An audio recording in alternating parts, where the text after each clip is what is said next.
अली जैदी को आप लोग जानते हैं, पीटीआई का एक है 2 नंबर बंदा है, कराची से बिलोंग करता है। मैं इसको बताना चाहता हूँ आज क्लियर कट। अली जैदी, तुम्हें पता है हम मौलाना को क्यों सपोर्ट करते हैं?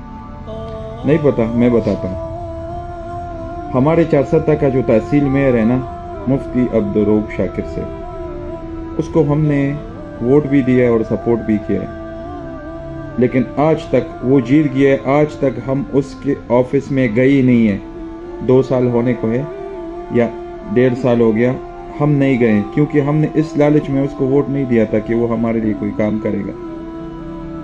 हमने सिर्फ इसलिए उसको वोट दिया था कि हमारे गांव के मस्जिद में उसने हमें कुरान पाक का तर्जुमा सिखाया है, तर्जुमा किया हुआ है, हम उसके साथ पढ़े हैं, इसलिए हम उसको सपोर्ट करते हैं। आपको पता है हम मौलाना साहब को क्यों सपोर्ट करते हैं?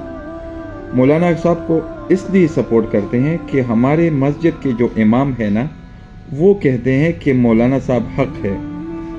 समझ आई आपको? जब हमारे मस्जिद का इमाम हमें कहते हैं कि मौलाना साहब हक है, तो फिर हक है। वो क्यों? क्योंकि हमारे मस्जिद का जो इमाम है ना, वो मेरे बच्चों को पढ़ाता है। और क्या पढ़ाता है? इस दुनिया की ये छोटी सी जिंदगी नहीं है, ये जो लाइफ है, ये नहीं पढ़ाता, आखिरत की ना ख़त्म होने वाली ज़िंदगी के लिए वो मेरे बच्चे को प्रिपेयर करता है, तैयार करता है। तो कुर्बान जाऊँ मौलाना साहब के, उसके ये हम पर बहुत सारे एहसानात हैं, क्योंकि मैं स्कूल की फ़ीस 7-8 हज़ार रुपये मंथली देता हूँ और मस्जिद में मैं 100 रुपये भी नहीं देता। ये उनका मुझ पर एहसान है, जो हमारी असल ज़िंदगी है उसके लिए हमें तैयार करता है। अली जैदी, तुमने जो लाइव शो में बकवास किया है ना, कसम खुदा की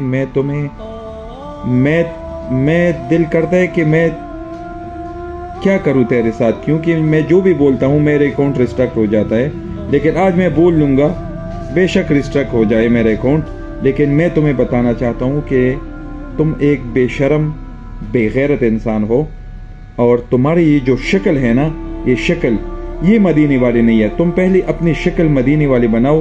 बेगैरत तुम 60 साल के बंदे, तुम्हारी क्लीन शेव है, पता नहीं तुम चीज़ क्या हो, और तुम मौलाना साहब को गंदी गालियाँ दे रहे थे शो में।